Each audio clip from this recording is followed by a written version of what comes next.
आज के एपिसोड पे डिस्कशन करने से पहले I would like to request you to subscribe our YouTube channel and follow us on Facebook and Twitter as well.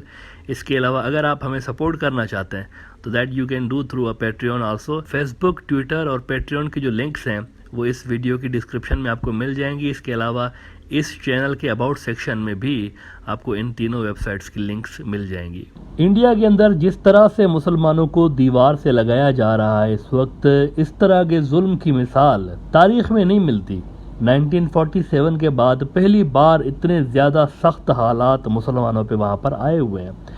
अच्छा, इससे पहले भी वैसे इस तरह की चीज़ें कहीं कहीं पे कुछ पॉकेट्स में इंडिया के अंदर होती रही हैं। बाबरी मस्जिद गिरा दी गई, गुजरात में हज़ारों मुसलमान शहीद किए गए, लेकिन इस तरह मुल्की लेवल पर पहली बार ये सब कुछ हो रहा है।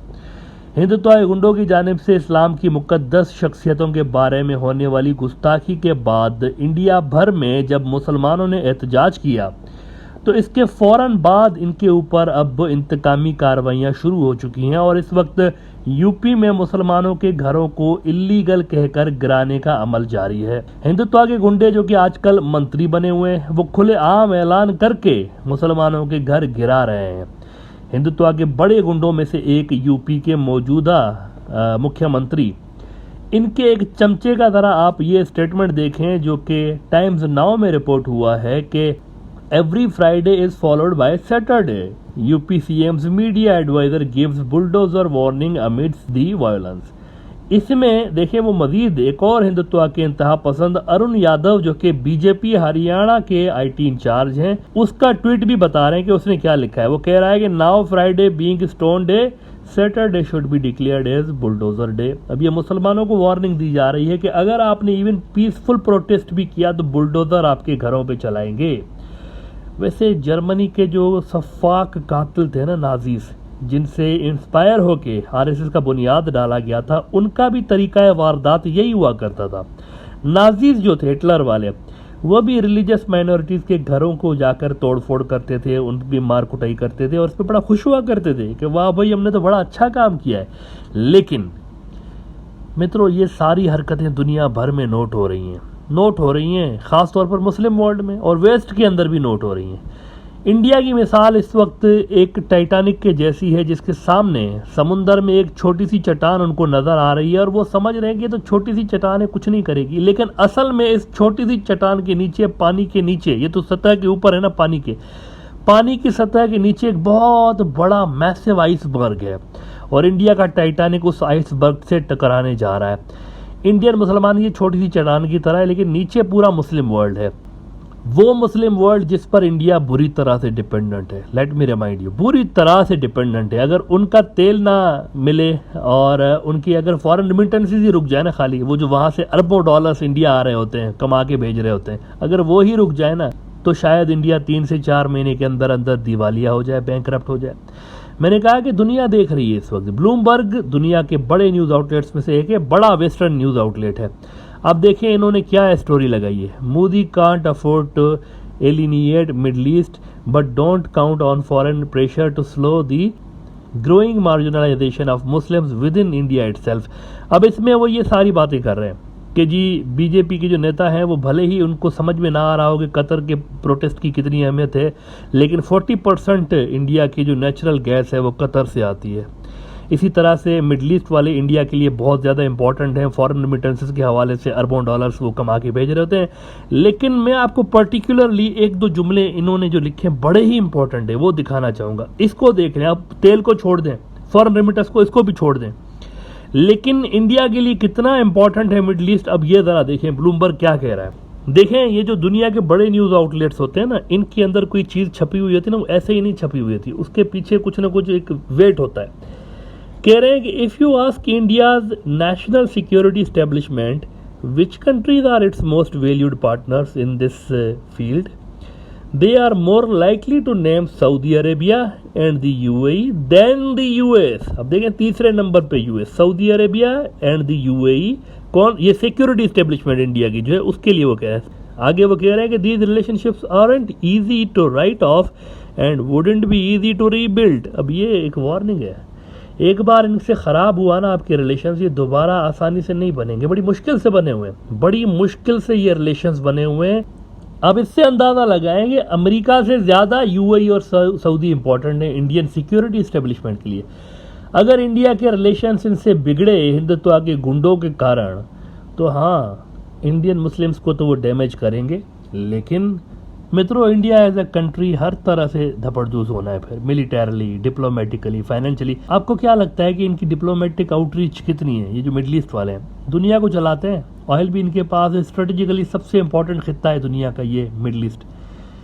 इनके पास जो इस वक्त डिप्लोमेटिक कुव्वत है ना, शायद ही किसी और मुल्क के पास हो। देखें, चाइना को इनकी ज़रूरत, रशिया को इनकी ज़रूरत, अमेरिका को इनकी ज़रूरत, सबसे इंपॉर्टेंट ये लोग हैं।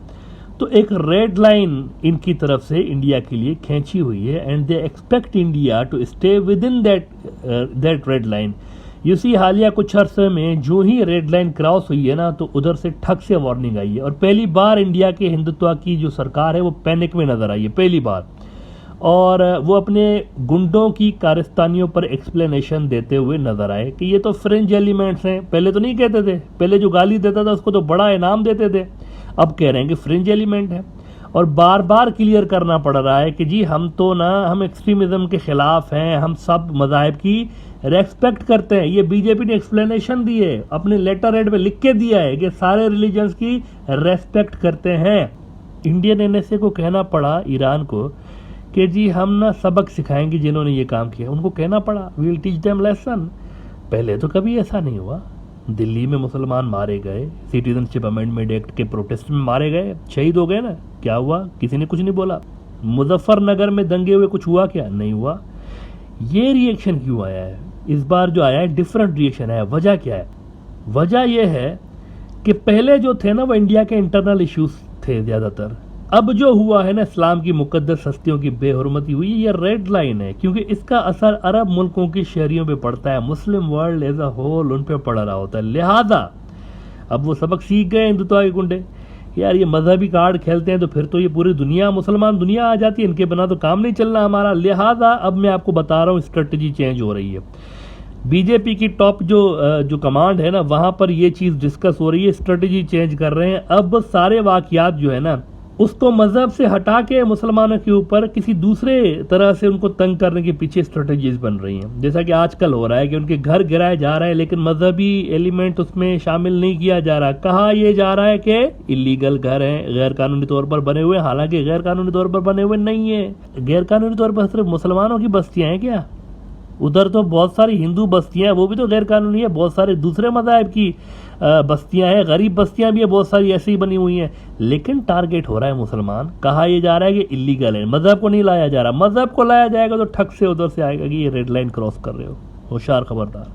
तो ये एक, this is a new strategy basically to tackle the pressure from Muslim world. ये नई आने वाले दिनों में स्ट्रेटजी आपको नजर आएगी इंडिया के हिंदुत्व गुंडों की तरफ से टॉप लेवल पर। नीचे वाले बकबक झिकझिक करते रहेंगे, वही मुसलमान यूं तो मुसलमान वो, लेकिन ऊपर वाले जो ऊपर के टॉप के गुंडे हैं ना, वो आपको अब नई स्ट्रेटजी खेलते हुए नजर आएंगे मुसलमानों के खिलाफ, और उनको अलग तरीके से सताने की कोशिश करेंगे। नॉन रिलीजियस उसको रंग दिया जाएगा, हरकतें वही करेंगे, लेकिन रिलीजियस रंग नहीं दिया जाएगा। ऊपर से प्रेशर आता है, बड़े बाबू, वो जो अब्बा जान बैठे हैं ना उधर, वो मिडल ईस्ट के अंदर, वो नाराज हो गए तो फिर तो क्या करेंगे? ना तो 40% गैस आएगी हमारी, ना तो तेल आएगा, ना तो रिमिटेंस आएगा, धपड़धूस हो जाएगा सारा। तो इसको टैकल करते हुए they will change the strategy. In fact they have already change the strategy. अब वो उसको मजहबी रंग नहीं दे रहे, किसी और तरीके से उसको तंग कर रहे हैं। मुसलमानों को वो तंग करेंगे, इंटरनल मैटर शो करेंगे दुनिया को कि this is our internal matter. तंग वो मुसलमानों को ही करेंगे, इंडियन मुस्लिम्स को, इनफैक्ट पहले से ज़्यादा करेंगे। लेकिन उनकी स्ट्रेटजी चेंज हुई है। अब इंडियन मुस्लिम्स के भी जो कुछ ग्रुप्स बने हुए हैं, उनको बीजेपी की इस नई जो स्ट्रेटजी आई है ना, उसको टैकल करने के लिए उनको भी कुछ अपना जो तरीक़ाकार है वो चेंज करना पड़ेगा। उनको भी इसको हैंडल करने के लिए लॉबिंग करनी पड़ेगी, और वहाँ पर उनको समझाना पड़ेगा कि भाई ये हो रहा है। अब मतलब ये जो मुस्लिम वर्ल्ड, देखें इंडियन मुस्लिम बजाते खुद कुछ नहीं कर सकते, उनके पास मिलिटेंट ग्रुप्स नहीं है। वहाँ पे कश्मीर के अंदर जो एक फ्रीडम स्ट्रगल चल रही है वो अलग है इंडिया से, बिल्कुल, वो शुरू से ही। इंडियन मुस्लिम बताते खुद जो है ना, उनके अंदर कोई मिलिटेंट विंग नहीं है, ये बात नोट करें आप, कुछ भी नहीं है उनके पास। वो ऐसे लड़ाके नहीं है, मतलब अभी तक कोई ऐसी तंजीम नहीं है जो कि वहाँ लड़ सके और रिस्पॉन्ड कर सके इस तरह गली में, ऐसा नहीं है। वो एक पीसफुल किस्म की कम्युनिटी है।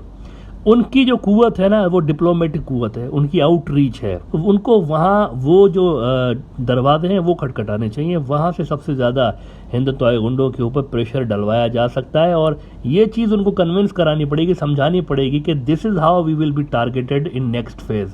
वो हमें इस तरह से टारगेट करेंगे। अगर वहाँ से इस सिलसिले में भी मदद मिली तो it will help Indian Muslims. ये जो उनकी स्ट्रेटजी बीजेपी की चेंज हुई है, अगर वो समझ गए ना अरब कि ये कुछ ड्रामा है, तो मेरे ख्याल से they will help Indian Muslims.